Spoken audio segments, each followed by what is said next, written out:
Bienvenidos a este espacio de Centro Bíblico Crecer.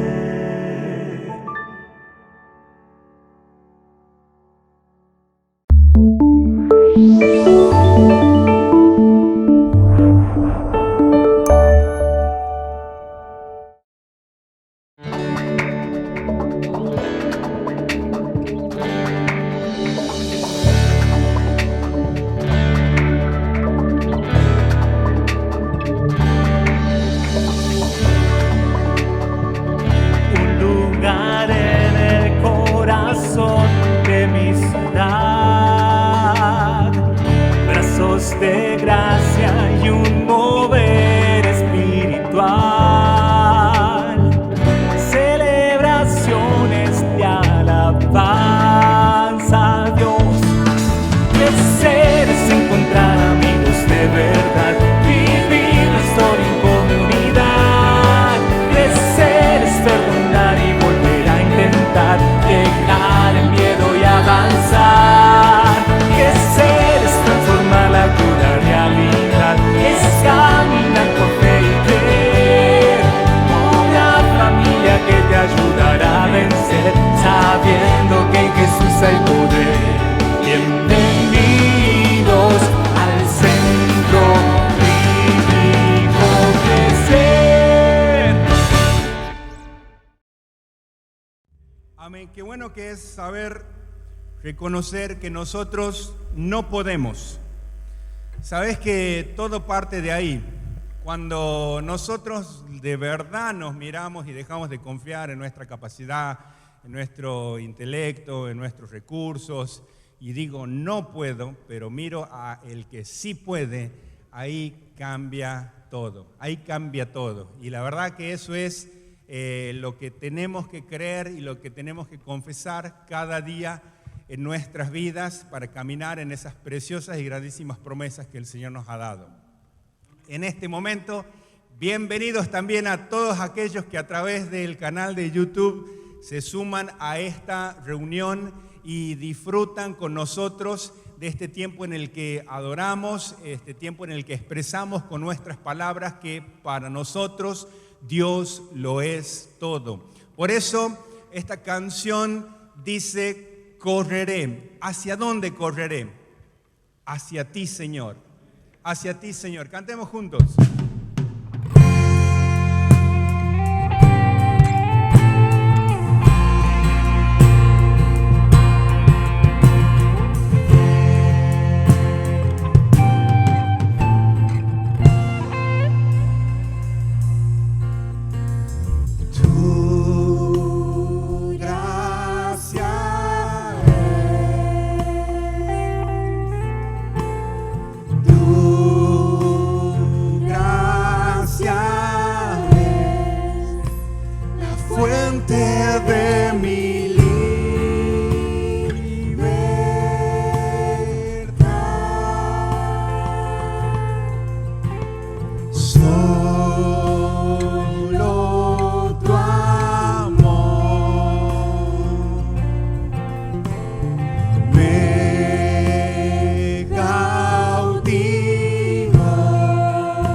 Siempre correré.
palabras más justas que tuvo uno de los discípulos de Jesús fue: Señor, ¿a quién iremos? Si solo vos tenés palabra de vida. Y si tal vez llegamos a este momento y en este lugar con dudas, sin saber a dónde acudir, el Señor nos está llamando una y otra vez y nos dice: ven. Él es la fuente de toda gracia, la fuente de nuestra libertad, y en Él encontramos vida. Muy buenos días. Una vez más, agradecer a la iglesia la invitación. Está de más decir que uno se siente como en casa, porque acá está nuestra casa. Es un placer poder ser testigo en cada oportunidad que venimos del crecimiento de la iglesia, en especial el crecimiento en nuevas personas que, conociendo a Cristo, siendo sus vidas transformadas por Cristo, eligen este lugar para seguir creciendo en este conocimiento y en esta hermosa vida que costó nada más y nada menos que la vida de nuestro Señor Jesús.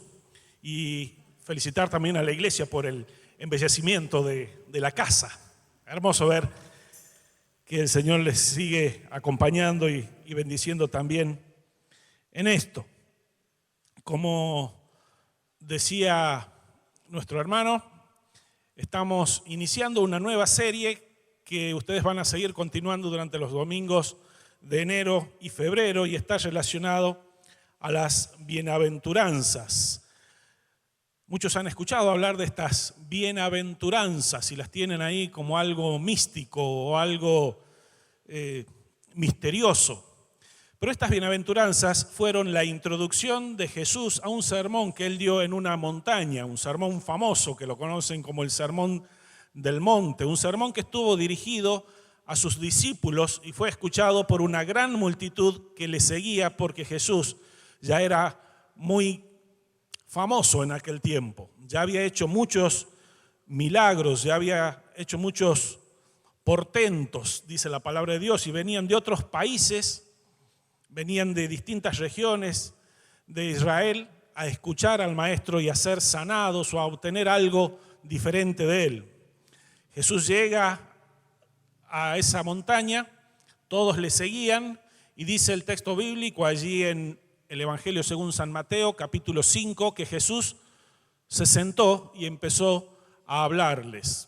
Esto de sentarse habla de una actitud de un maestro que está por dar una cátedra. No está hablando de que se sentó porque está cansado, sino qué importancia tiene el detalle, que haya hablado parado o haya hablado sentado. Jesús está por enseñar principios importantes a aquellos que quieren seguirle, como para zarandear y ver quién me sigue por el milagro, quién me sigue por la sanidad, quién me sigue porque multiplico la comida, quién me sigue por curiosidad.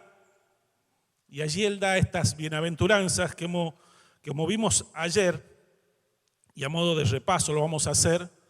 No son ciertos conceptos que tenemos y vamos a repasar lo que sí realmente son para luego detenernos en la primera de ellas.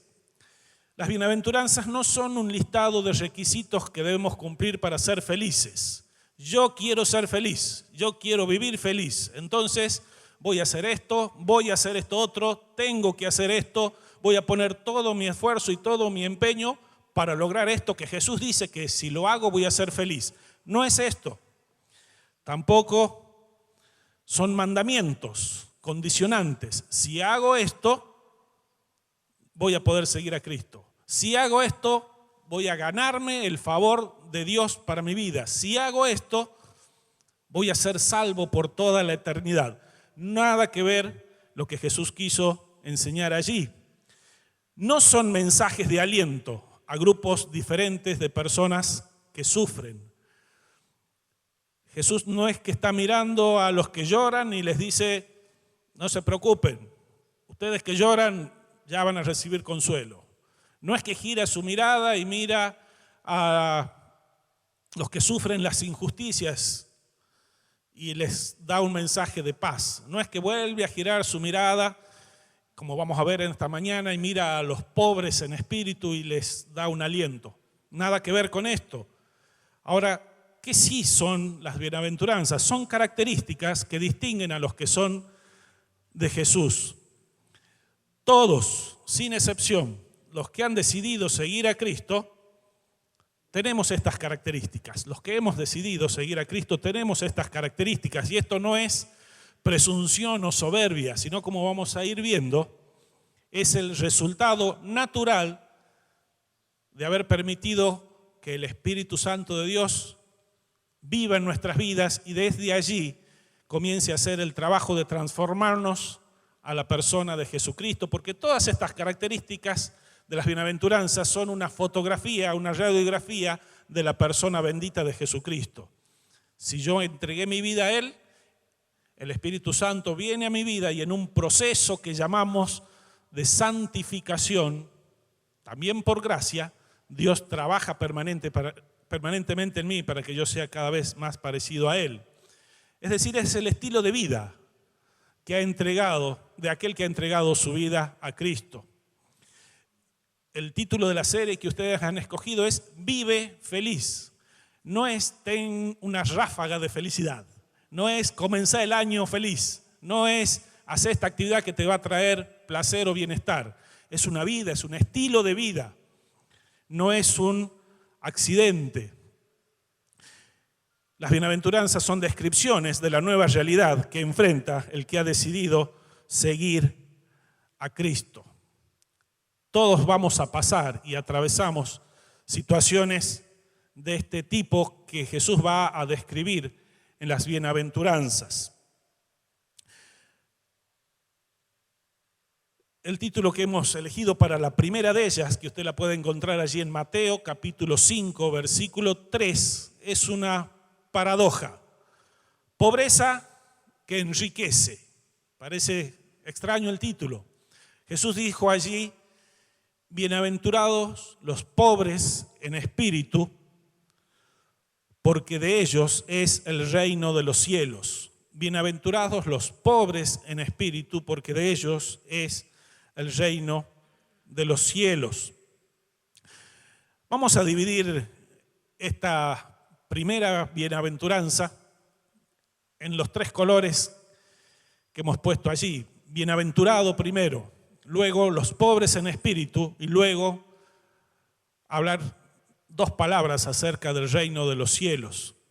Bienaventurados, las bienaventuranzas nos presentan la clara diferencia que hay entre un estilo de vida de aquel que ha decidido seguir a Cristo en contraste con la vida de aquel que quiere seguir su propio camino. La palabra bienaventuranza no está muy en nuestro lenguaje popular y cotidiano. Nadie le desea que seas bienaventurado. Hoy sí deseamos felicidades, que seas muy feliz, que te vaya bien, que seas afortunado. Todo eso son sinónimos de bienaventuranzas. Hay un gran contraste entre la vida feliz de acuerdo a nuestros criterios y lo que para Dios es el origen de la felicidad. Generalmente relacionamos una vida bendecida con una vida feliz y sin problemas, sin inconvenientes. Esta persona tiene un buen pasar económico, ha podido comprar su casa, le ha salido sorteado el auto o lo pudo comprar de contado, tiene a sus hijos que son educados, sanos, buenos en los estudios, tiene un nivel de vida envidiable para muchos. Esa es una persona feliz, esa es una persona bienaventurada. Parte puede llegar a ser así, porque todo lo bueno que una persona recibe, dice el libro de Santiago, que viene de Dios. Todo regalo perfecto desciende de la presencia de Dios. Nada malo puede venir de Él. Pero si nos encerramos a que solamente es bienaventurado aquel que posee riquezas materiales, nos estamos perdiendo la mejor parte. ¿Por qué? Porque podemos llegar a la definición de decir que una persona que no goza de buena salud no puede jamás ser una persona bienaventurada. Una persona que se ha quedado sin empleo no puede ser considerada una persona a la que Dios bendice. Una persona que no puede dominar el carácter de sus hijos y su hogar es un desastre, es una persona que no puede decir Dios me ha bendecido. Y sabemos que esto no es así. ¿Cómo puede considerarse, podemos llegar a pensar, de acuerdo a las bienaventuranzas, cómo puede llegar a considerarse bendecido una persona pobre? ¿Cómo puede llegar a considerarse bendecido una persona que llora? ¿Cómo puede considerarse bendecido una persona que es perseguida a causa de la justicia? ¿Cómo puede hacerlo? Tenemos que entender que la vida cristiana no es una vida diferente a la de las demás personas que no conocen a Cristo. Es una vida totalmente opuesta a la del que no conoce a Cristo. No solo diferente, sino diametralmente opuesta. En la vereda del frente no hay puntos en común, por más que muchas veces nosotros nos esforcemos en tratar de mostrar qué tan diferentes no somos a fin de no caer políticamente incorrectos. Ahora, si bien Dios da buenos regalos, debemos entender que Dios es el mayor de los regalos. Muchas veces nos conformamos con las bendiciones de Dios y no buscamos al dador de las bendiciones. Creo, sin temor a equivocarme, que fue necesario un año como este para que podamos entender que Dios es nuestro todo, para entender que somos felices con lo que Dios nos ha dado. Ha sido necesario que el ruido del mundo se baje su volumen para poder también escuchar más a Dios. Ha sido necesario que cesen las distracciones para ver el obrar de Dios y sentirnos bienaventurados. Dios utiliza muchas veces el sufrimiento para permitirnos conocerle más y para ser bendecidos por Él. Cuanto más sufrimos, y esto nos demuestra por qué el cristianismo es opuesto a los incrédulos, cuanto más sufrimos, más bendecidos somos por Dios, más bienaventurados somos, porque conocemos a Dios de una manera que de otra manera no lo conoceríamos. Cuando le pedimos a Dios que nos bendiga y Dios nos manda un tiempo de sufrimiento, créalo, Dios le está bendiciendo. Dios está haciendo que conozca una dimensión que en el bienestar, en la comodidad, en el placer, en la abundancia, usted no conocería. Los momentos que como familia más nos acercamos a Dios son los momentos de dolor y conocemos a Dios en esa circunstancia.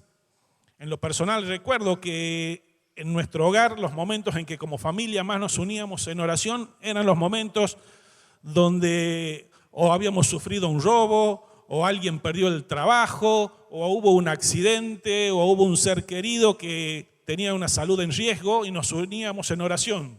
Difícilmente nos juntábamos como familia a orar después de disfrutar las vacaciones, por ejemplo, o después de algún logro importante. Un predicador conocido, Spurgeon, decía: todo aquello que te haga orar ya es una bendición. Todo aquello que te haga acercarte a Dios ya es una bendición. Otro predicador, pastor Samuel Pérez Millo, dijo una frase que me quedó grabada: nunca entenderemos que Dios es todo lo que necesitamos hasta que Dios sea todo lo que tenemos. Lo repito, nunca entenderemos que Dios es todo lo que necesitamos hasta que Dios no nos haya sacado todo aquello que compite con Él y Él quede solo siendo todo lo que tenemos. Recién en ese momento nosotros podemos comenzar a considerarnos bienaventurados porque vamos a conocer a Dios de una manera especial. Vamos a seguir avanzando. Los pobres en espíritu, bienaventurados. Siga profundizando en esta palabrita. Y ahora vamos a el corazón de esta bienaventuranza. ¿A quién está dirigida esta bienaventuranza? Como dijimos, no está dirigida a los pobres en espíritu. Está dirigido a todo el pueblo de Dios, a todos aquellos que han entregado su vida a Jesucristo. Esta bienaventuranza ocupa el primer lugar, porque sin ella nadie entraría al reino de los cielos y todo el resto de las bienaventuranzas no tendrían sentido. No hay nadie, subráyelo, no hay nadie en el reino de los cielos que no sea pobre en espíritu, porque la pobreza espiritual es la puerta de entrada al reino de Dios. Acá, hace minutos, en la dirección de la alabanza se dijo, cuando nosotros creemos que por nuestros propios medios podemos alcanzar a Dios, es cuanto más lejos Dios está de nosotros. Solo no podemos hacerlo. Necesitamos correr a Dios. Cuanto más cerca pensamos que estamos de Dios por nuestros méritos, por nuestros logros, es cuanto más lejos estamos de Él. Esta es la característica fundamental de los ciudadanos del cielo. Quizás sea la bienaventuranza más conocida, pero también una de las más mal interpretadas. Y vamos a comenzar viendo lo que no es un pobre en espíritu y que muchas veces ha quedado quizás en nuestra mente algún concepto de estos. Un pobre en espíritu no es alguien con una baja autoestima. Pobrecito, mirá, se da cuenta que no sirve para nada y permanentemente se está echando tierra encima y no avanza y no hay forma de sacarlo de esa depresión. Este debe ser una persona pobre en espíritu. Quizás sea pobre de espíritu, pero no pobre en espíritu. Estas preposiciones y palabritas tan chiquitas cambian totalmente la realidad. No es una persona callada o introvertida o tímida. Este sí debe ser pobre en espíritu, qué feliz que debe ser. No es alguien tímido que no se lleva mal con nadie, que pasa desapercibido, que viene y pasa. Muchas gracias, David. Que pasa desapercibido y nadie se da cuenta de su presencia. Tampoco es alguien sin carácter que se deja manipular por los demás sin ofrecer resistencia, ni alguien que sufre algún tipo de carencia, opresión, rechazo o abuso. Jesús no está elogiando la pobreza material, estructural, no está elogiando a aquel que no tiene medios, porque si sería así no es necesario llevar el evangelio a los pobres, porque ya está, ya de ellos es el reino de los cielos. No malinterpretemos estos conceptos que han sido malinterpretados y ponen a la pobreza material como una virtud y condena a aquel que ha prosperado materialmente y generan una grieta en la sociedad de resentimiento del que no tiene con el que tiene, muchas veces hasta con base bíblica falsamente utilizada. Un religioso que viste de manera austera para identificarse con los pobres. Esto no es un pobre en espíritu, aquel que ha decidido usar sandalias y vestidos especiales para decir, esta es una persona pobre y pertenece a la orden de los que se identifican con los pobres.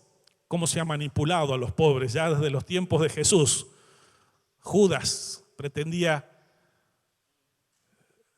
manipular todo este concepto diciendo esto si se hubiera vendido a los pobres, si se hubiera vendido se podría haber dado de comer a los pobres. Jesús les enseña que más importante que atender a la pobreza es adorarle a Él, y cuando le adoramos a Él y cuanto más le conocemos a Él, nos damos cuenta que Dios ama también a aquel que carece de bienes materiales y podemos servir de una manera más eficaz.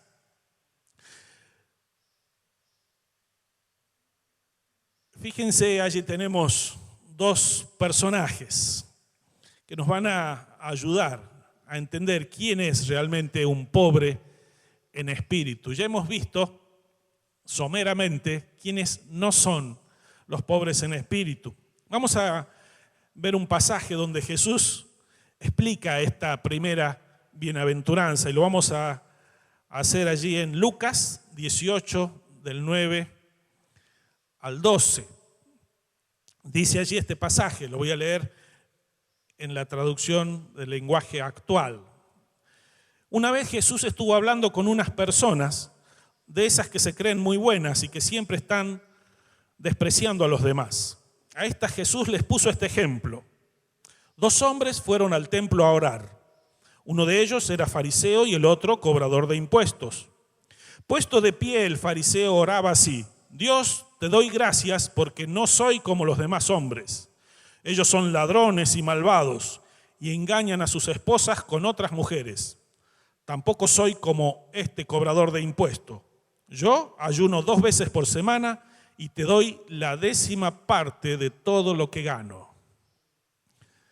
¿Qué diría usted de esta persona? Acá tenemos el caso de un fanático religioso que se cree más que los demás. De estos que se creen muy buenos y que siempre están despreciando a los demás, dice el texto allí en Lucas. Personas que por estar, según ellos, tan cerca de Dios, se creen superiores. Les Luthier tiene una frase muy graciosa cuando habla de una secta donde hay un pastor llamado Warren Sánchez y él predica que si se unen a su secta serán tan humildes que se van a llenar de orgullo y soberbia. Gracioso, pero es lo que nos pasa muchas veces a nosotros como este fariseo. Y les confieso que hablo por mí, yo muchas veces he sido parecido a este fariseo. Y voy a explicarles por qué. Y si usted quiere, identifíquese también conmigo y con este fariseo y veamos que hubo muchas actitudes y hay muchas actitudes en nuestra vida que no demuestran nuestra pobreza espiritual. Yo he sido parecido a este fariseo cuando creo que por venir todos los domingos a la iglesia tengo el derecho de criticar o menospreciar a los que no se congregan todos los fines de semana, sin importarme la razón por qué no vienen. Yo he sido como este fariseo cuando creo que por servir a Dios debería merecer algún privilegio extra sobre el que aparentemente no hace nada porque no se ve lo que hace. También he sido como este fariseo cuando creo que Dios sale beneficiado al tenerme entre sus hijos. Llego a creer que la motivación que Dios tiene o tuvo para salvarme pueden ser mis bienes o mis capacidades naturales o la familia que me ha dado o todo lo que puedo ofrecerle con mi esfuerzo. También somos, al menos yo he sido, como este fariseo cuando me percibo de alguna manera por encima de los demás y elijo hacer solo las tareas más dignas de reconocimiento. Pienso que para las tareas menores están los menos espirituales. Cuando me entristece no recibir más reconocimiento por la trayectoria que ya tengo en la iglesia, o me enfurece saber que el crédito de mi trabajo se lo lleva otro. Tantos años que estoy en la iglesia y aquel que ha venido recién hace 6 meses o hace 1 año, parece que está avanzando más o le reconocen más las cosas que hacen.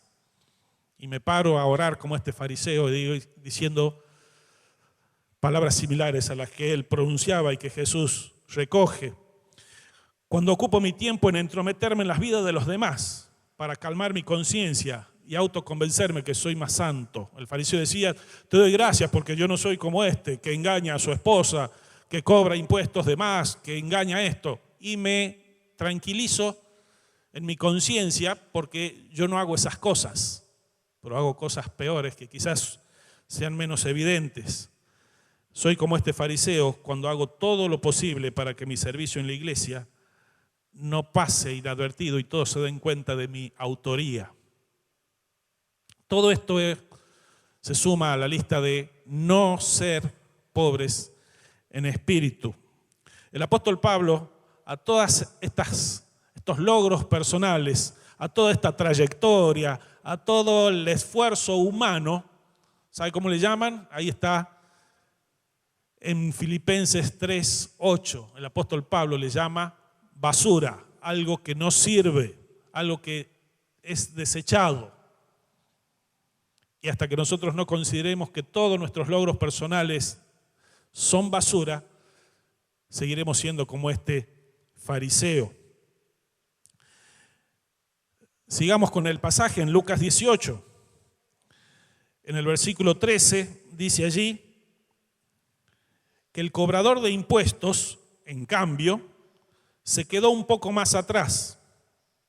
Ni siquiera se atrevía a levantar la mirada hacia el cielo, sino que se daba golpes en el pecho y decía: Dios, ten compasión de mí y perdóname todo lo malo que he hecho.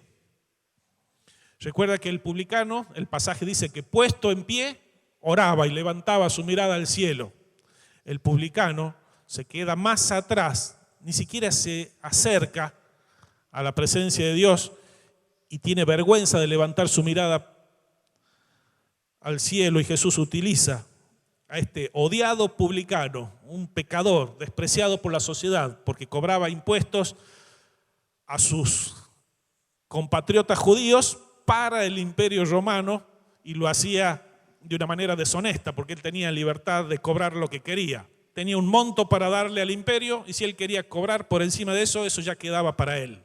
Y no le importaba si era viuda, si era pobre, si era enfermo, al que le iba a cobrar el impuesto.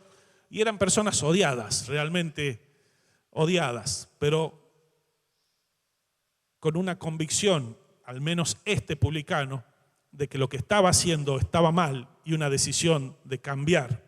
Y allí Jesús enseña lo que es realmente un pobre en espíritu.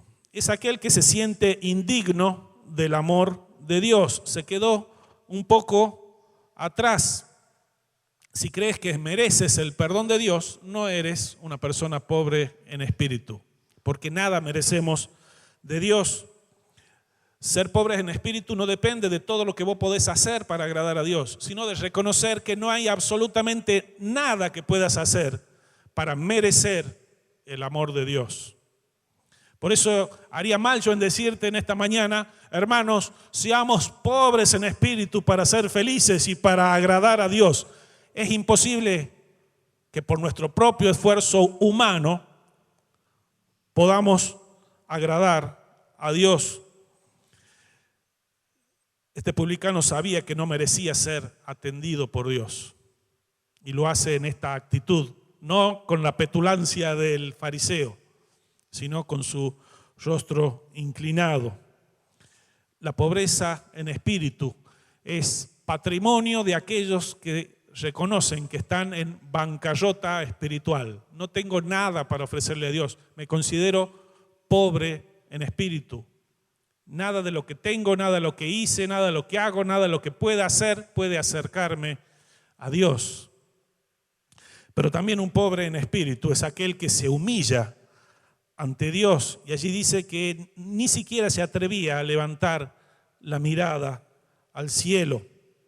Si mantenemos esta actitud de soberbia, de creernos superior a, no somos pobres en espíritu. Y no ser pobres en espíritu significa no ser herederos del reino de Dios. La humildad tiene que ver con ese concepto que tenemos de nosotros mismos en relación a los demás. El apóstol Pablo enseña allí en Romanos 12:3 y dice: nadie tenga un concepto más alto de sí mismo que el que deba tener, sino que piense de sí con cordura, con moderación. Pero sigamos avanzando. Un pobre en espíritu es aquel que reconoce y confiesa su pecado, como lo hizo este publicano. Él dice allí: perdóname por todo lo malo que he hecho. Si no reconoces tu pecado delante de Dios, no eres una persona pobre en espíritu. Y si no eres pobre en espíritu, no hay forma de que seas feliz, de que vivas feliz. Dejemos de justificarnos delante de Dios pensando que no somos tan malos. Mirá que el otro es peor que yo, entonces me tranquilizo. Dejemos de justificarnos con Dios poniendo en escalafones diferentes a los distintos pecados, y mi pecado no es tan grave como el del otro. Hasta que no nos consideremos pecadores, no hay forma de acceder al reino de Dios. Dios muestra su amor para con nosotros en que, siendo aún pecadores, Cristo murió por nosotros. La única puerta de entrada al reino de Dios es el reconocernos pecadores, y esto es reconocer nuestra pobreza espiritual.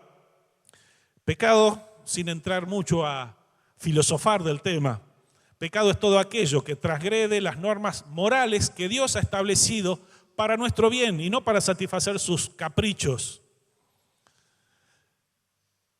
Haciéndolo más práctico, pecado es todo aquello que arruinó tu salud.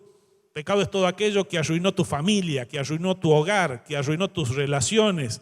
Pecado es eso que hiciste por lo cual te quedaste sin trabajo porque te descubrieron en algo deshonesto. Pecado es aquello que te domina permanentemente y te lleva vez tras vez a volver a una adicción de la cual no podés librarte. Hasta que no reconocemos este estado delante de Dios y nos reconocemos incapaces de acceder a Dios, no hay forma de que podamos acceder a su presencia. El pobre en espíritu es aquel que clama a Dios por compasión y dice allí: Dios, ten compasión por mí. No sirve de nada saberse pecador y decir: no sirvo para nada. Sí, tienes razón el peladito que está hablando, soy pecador, sí, y me pego en la espalda y me vuelvo a casa. No sirve de nada si nosotros no damos este paso que dio el publicano de clamar a Dios por compasión. Él fue al mejor lugar para encontrar compasión y para encontrar misericordia. La palabra de Dios enseña que Dios se deleita en tener misericordia. Nunca iremos a Dios en busca de misericordia y volveremos sin haberla recibido. Pero para obtenerla hay que clamar, hay que pedir a Dios que tenga misericordia de cada uno de nosotros. Aquel publicano, movido por su convicción de pecado, fue al templo. Sabía que allí podía encontrar algo diferente. Y usted ha venido esta mañana, no le ha importado la lluvia, en la semana se ha inscrito, ha aceptado una invitación y ha venido a la casa de Dios. No sé si se ha sentado al delante, al medio o atrás, y no sé cuál es su actitud. Pero lo que queremos es que usted no vuelva a su casa, no atraviese esa puerta o aquella, volviendo a su casa simplemente sabiendo que es pecador, sino que usted pueda clamar a Dios por su compasión. Un pobre en espíritu es aquel que ruega por su perdón. No exige el perdón, ruega por su perdón. Perdóname todo lo malo que he hecho. No sé cuál es la idea que usted tiene de Dios, y quizás la idea que la gente tiene de Dios dependa muchas veces de lo que desde acá se enseña acerca de Dios. Yo no sé si usted tiene la idea de un Dios que está rogándole para que usted se acerque a Él, y usted le hace el favor a Dios de acercarse a Él, y le hace la gauchada de venir a la iglesia, le hace la gauchada de entregarle su vida. Y Dios queda en deuda con usted porque usted le hizo el favor de acercarse a Dios. El Dios de la Biblia es un Dios soberano que no ruega, es un Dios que manda. El apóstol Pablo lo enseña allí a los atenienses en el capítulo 17 de Hechos. Dice: pero Dios, habiendo pasado por alto los tiempos de esta ignorancia, ahora manda a todos los hombres y en todo lugar que se arrepientan. Ahora manda. No aceptar el perdón de Dios es un acto de desobediencia. Y usted será condenado por Dios por su elección de ser desobediente, porque Dios le ha mandado algo y usted ha dicho: no quiero obedecer. Sáquese de la cabeza la idea de un Dios que está rogando. El Dios soberano manda, porque Él sabe que la única manera en que usted y yo seamos felices es entregando nuestra vida a Él. Y es una cuestión de obediencia. Por eso es que hace falta pobreza de espíritu. Por eso es que hace falta ser todo lo opuesto a aquel fariseo que se creía con derechos a acercarse a Dios y pensaba que le hacía el favor a Dios con darle el diezmo todos los días de cobro. Un pobre en espíritu es aquel que ruega por su perdón. porque de ellos es el reino de los cielos. Y estamos terminando. Dice allí, cuando terminó de contar esto, Jesús dijo a aquellos hombres: les aseguro que cuando el cobrador de impuestos regresó a su casa, Dios ya lo había perdonado. Pero al fariseo, no. Porque los que se creen más importantes que los demás son los menos valiosos para Dios. En cambio, los más importantes para Dios son los humildes. El reino de Dios es todo lugar donde Dios gobierna. El reino de Dios no está solamente limitado por el cielo o un lugar geográfico. El reino de Dios no está limitado a un periodo futuro donde Dios va a venir a reinar a la tierra. Va a venir a reinar a la tierra, pero eso es un aspecto breve del reino de Dios. El reino de Dios es todo lugar donde Dios ejerce poder y dominio. Esta iglesia puede ser y es el reino de Dios porque Dios gobierna. Mi vida puede ser parte de ese territorio ganado por Dios que ahora pertenece a su reino porque Él gobierna. El reino de Dios es de aquellos que reconocen su pobreza espiritual, es de aquellos que reconocen su bancarrota espiritual.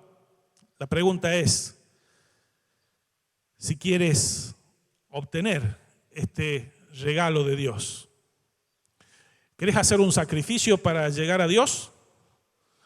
Hay un sacrificio que Dios te va a aceptar. Parece extraño lo que estoy diciendo. Pero fíjense lo que dice allí el Salmo. Usted quiere ofrecerle un sacrificio a Dios, ofrézcale esto. El sacrificio que te agrada es un espíritu quebrantado. Tú, oh Dios, no desprecias al corazón quebrantado y arrepentido. El único sacrificio que Dios acepta es nuestra vida quebrada, rota, hecha pedazo, arruinada por el pecado, arruinada por aquel que vino a hurtar, a matar y destruir. Y quiero acercarme a Dios con un sacrificio, bueno, mi vida es un sacrificio a Él, lo que queda de ella. Y cuando me acerco de esa manera, con un espíritu quebrantado, dice que Dios no desprecia a ese corazón afligido y arrepentido, como el del publicano, que clamó a Dios por perdón. No le importó ni siquiera los insultos del fariseo, porque este hablaba en voz alta y este otro estaba a la par. Y quizás usted no sea muchas veces bien mirado cuando se acerca a un grupo de cristianos y le pedimos perdón por esto. Y quizás se sienta medio observado porque que no le importe esto. Muchos dicen, no voy a la iglesia porque está llena de hipócritas y que no le importó. Las personas nos equivocamos muchas veces en nuestras sentencias y en nuestros juicios. Pedimos perdón por esto, porque el único que debe juzgar y tiene el derecho de hacerlo es Jesucristo. Pero sin importar esto, usted acérquese a Él con este sacrificio de un corazón afligido, un corazón quebrantado. Solamente los pobres en espíritu, que reconocen su incapacidad para agradar a Dios y apelan a su misericordia, serán recibidos por Él. Nadie podrá tener acceso al reino de los cielos sin antes haberse humillado delante de Dios. Vamos a inclinar nuestro rostro y vamos a dejar un breve tiempo para tener esta oportunidad de hablar con Dios y reconocer nuestra pobreza espiritual delante de Él. No importa los años o los meses o la trayectoria que tengas en la iglesia, o si vienes por primera vez, Dios quiere transformar tu vida, quiere que este 2021 sea un año en el que puedas recordar. Quizás el 2020 fue el año de la pandemia, el 2021 es el año en que entregué mi vida a Dios. El 2021 es el año en que me di cuenta de mi pobreza espiritual. Fue el año donde le rogué por compasión, por misericordia, donde le pedí a Dios que no tome en cuenta mis pecados, donde le dije a Dios, te agradezco por haber enviado a Jesucristo a morir en mi lugar, donde le dije, hacete cargo de mi vida. por favor, restaurá aquello que el enemigo ha destruido. Hable con Dios en su interior y dígale estas palabras, con sus palabras. Pídale perdón.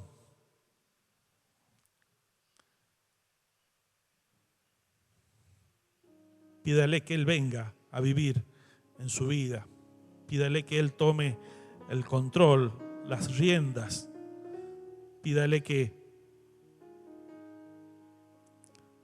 Él vuelva a hacer nuevas todas las cosas. Que Él pueda hacer que usted nazca nuevamente, pueda dejar atrás todo lo pasado y ser hecho por Dios una nueva creación, una nueva criatura.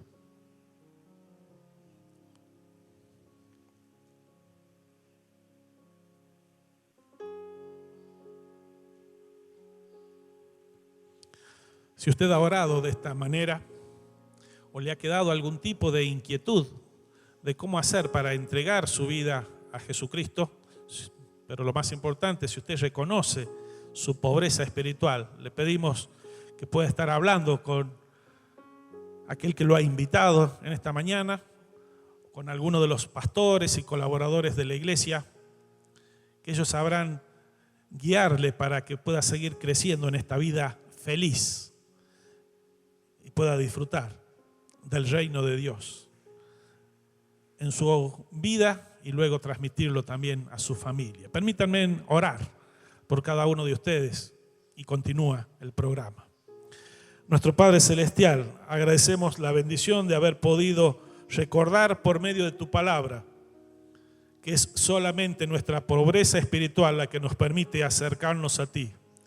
Te pedimos perdón por todas las cosas que hemos hecho para intentar agradarte con nuestros méritos propios. Te pedimos perdón, Señor, por todo el tiempo que hemos desperdiciado queriendo vivir la vida según nuestros criterios, según nuestras maneras. Te pedimos perdón cuando nos hemos sentido superiores a los demás o merecedores de algo de ti. Te agradecemos, Señor, porque nos das nuevas oportunidades y no es una casualidad que hoy estemos en este lugar abriendo tu palabra y recordando estas verdades. Te pedimos, Señor, que estés bendiciendo a cada uno de aquellos que en esta mañana quieren entregar su vida a ti, reconociendo su pobreza espiritual. Transforme sus vidas y les permita seguir creciendo bajo el amor de esta hermosa familia del Centro Bíblico Crecer. En ti confiamos y solamente a ti te agradecemos en el nombre de Jesucristo. Amén. Muchas gracias por el tiempo.